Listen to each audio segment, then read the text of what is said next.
I love the even shorter border, and Diana and Lisa show that gardens shared are gardens that are much richer for it. Now this year we've had a bumper harvest of figs, and I love figs, and they're not difficult to grow at all. All they need is a warm spot. These are both brown turkey, and brown turkey is the most reliable type in the UK. Now this tree, which is fairly small, is always smothered in fruit. The reason for that is that this is planted in very, very poor soil. And if you want figs to produce lots of fruit, you need to constrict their roots. But they are quite easy to take from cuttings, and it's worth the trouble because a fresh fig, warm off the tree, is a beautiful, beautiful thing. Now, taking cuttings, you want to look for stems that don't have flowers or fruit on them. And what I'm looking for is nice straight growth with some new wood and some old wood. And these are essentially hardwood cuttings.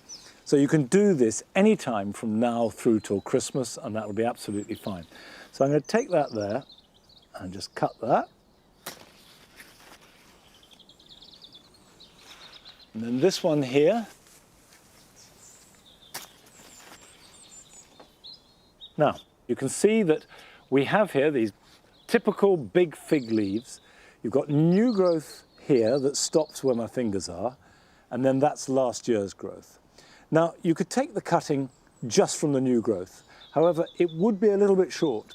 So I'm going to have a little plug of hard growth underneath it. Now, we'll just remove most of these leaves because the leaves are going to fall off long before any roots are formed. So they're actually not doing anything at all. So we'll take that off there and take that off, and that. I've mixed up a really free draining compost. In fact, I've used vermiculite, in this case, mixed with peat-free coir-based compost. But you could use perlite or grit. But it is important that it's nice and free draining, because to make roots, the stem that you've cut needs water and oxygen. So by opening it out, it lets the oxygen in. And then once you've got roots and they're growing, that's when they need nutrition. But until they've got roots, they don't need any nutrition at all. Now, you want a nice deep pot. Because I want to sink the cutting right down like that. Now I've put that in the corner, and you can see that that is 90% buried. There's just half an inch sticking out the top, and that's plenty. And if we take the next cutting, just reduce that back like that, take off these leaves, and it will strike perfectly well without leaves. I'm just keeping them on to actually remind me that they are fig cuttings, and they will fall off quite soon. They'll turn yellow and fall off. Right, I'm just going to put 2 in each pot. Now these don't need any special treatment. All they need is protection from the very worst of the weather. A bit of rain or snow or ice is not going to harm them. And the last one will go in the same pot. Take those off.